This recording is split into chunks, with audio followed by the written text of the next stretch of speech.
सीधे आपको लेकर चलते हैं। इस वक्त अनुराग ठाकुर प्रेस कॉन्फ्रेंस कर रहे हैं और तूर पर 300 रुपये की वृद्धि है, उड़द पर 300 रुपया, मूंगफली पर 300 रुपया, ज्वार हाइब्रिड पर 232 रुपये, ज्वार मालदंडी पर 232 रुपये, रागी पर 201 रुपया, धान पर 100 रुपया, धान सामान्य पर 100 रुपया और धान ग्रेड ए पर 100 रुपया, बाजरा पर 100 रुपया और मक्का पर 92 रुपये। अगर आप इसको तुलना के रूप में देखेंगे तो 2014-15 से पहले मात्र गिनी चुनी खरीफ फसलों पर खरीद होती थी, शायद एक दो के ऊपर। लेकिन बड़ा बदलाव मोदी जी की सरकार आने के बाद हुआ कि बाकी फसलों को भी इसमें जोड़ा गया और किसानों की आय भी बढ़ी। हालांकि कृषि के बजट में भी जो बढ़ोतरी हुई वो आप सबके सामने है कि कैसे उसमें हजारों करोड़ रुपए की वृद्धि हुई। आज से कुछ साल पहले 2013-14 में जहां मात्र 21,000 करोड़ रुपये इसका बजट होता था, वो बढ़कर 1,26,000 करोड़ रुपया हुआ है। ये अपने आप में दिखाता है कि कितना बड़ा बदलाव इसमें हुआ है।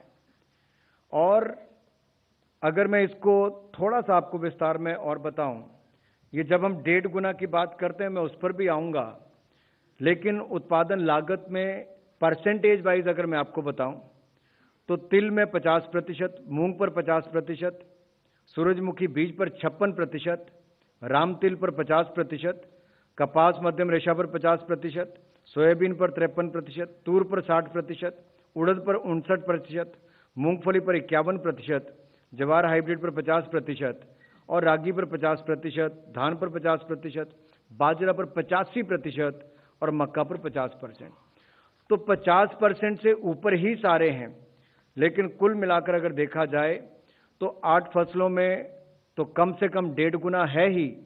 जो बाकी 6 फसलें हैं उनमें जैसे बाजरा पर 1.85 टाइम्स है, 1.85 गुना है, तूर पर 1.6 गुना है, उड़द पर 1.6 गुना है, सनफ्लावर पर 1.56 गुना है, सोयाबीन पर 1.53 गुना है।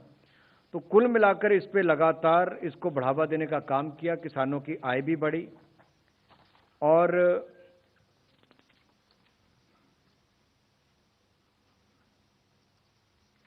जो लागत प्लस 50% पे तो हमने किया ही। इससे अगर आप पहले की सरकारों की तुलना में देखेंगे, पहले कम खेती होती थी, न्यूनतम खरीद होती थी, उच्च आयात निर्भरता होती थी और अत्यधिक उपभोक्ता मूल्य था। अब मोदी जी की सरकार के समय अधिक खेती होती है, उच्च एमएसपी के कारण खरीद में वृद्धि भी हुई, खरीद भी ज्यादा हुई और उसको एमएसपी भी ज्यादा देने का काम हुआ। कम आयात निर्भरता हुई और उपभोक्ताओं के लिए सस्ती कीमत है।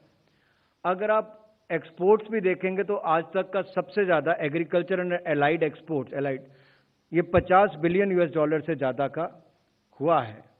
ये अपने आप में दिखाता है कि कैसे कृषि के क्षेत्र में एक तरफ दाम बढ़ाने, योजनाओं को लाने, खरीद को बढ़ाने का लाभ किसानों की आय को बढ़ने में हुआ है और कृषि के उत्पादन में भी बढ़ोतरी हुई और आयात पर हमारी निर्भरता कम हुई है।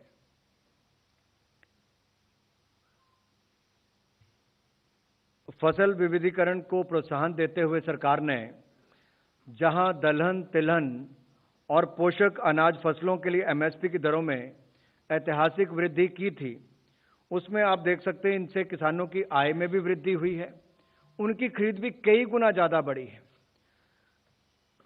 दलहन तिलहन के एमएसपी बढ़ाने से मिले प्रोत्साहन के फलस्वरूप 2018-19 में उत्पादन जो 220 लाख मीट्रिक टन था वो बढ़कर 277 लाख मीट्रिक टन मात्र 2.5-3 वर्षों में हो गया है। और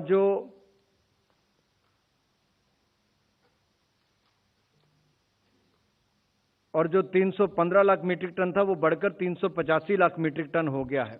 यानी कि दलहन का 220 लाख मीट्रिक टन से बढ़कर 277 मीट्रिक टन और तिलहन का 315 लाख मीट्रिक टन से बढ़कर 385 लाख मीट्रिक टन हुआ है। इसी तरह से ही 2014-15 में 478 लाख मीट्रिक टन धान की खरीद लगभग 67,000 करोड़ रुपए की लागत से हुई। ये मैं 2014-15 का आंकड़ा बता रहा हूं। 2014-15 में धान की कुल खरीद 478 लाख मीट्रिक टन और कुल खर्च उस पर 67,000 करोड़ रुपया हुआ। इससे बढ़कर 2020-21 में ये 476 लाख मीट्रिक टन से बढ़कर 895 लाख मीट्रिक टन हो गई। और जो खर्चा इसके ऊपर 67,000 करोड़ हुआ था, वो बढ़कर 1,70,000 करोड़ रुपया हुआ है। यानी कि किसानों को 1,03,000 करोड़ रुपया ज्यादा मिला है। ये बदलाव पिछले कुछ वर्षों में हुआ। ये मैं केवल एक वर्ष का बता रहा हूं, यानी कि 14-15 की तुलना में 20-21 की तुलना को अगर आप देखेंगे तो अगर आप 8 सालों का लेखा जोखा देखोगे तो लाखों करोड़ रुपए की आय किसानों की वृद्धि भी हुई और खरीद में भी बढ़ोतरी हुई है। इसी तरह से ही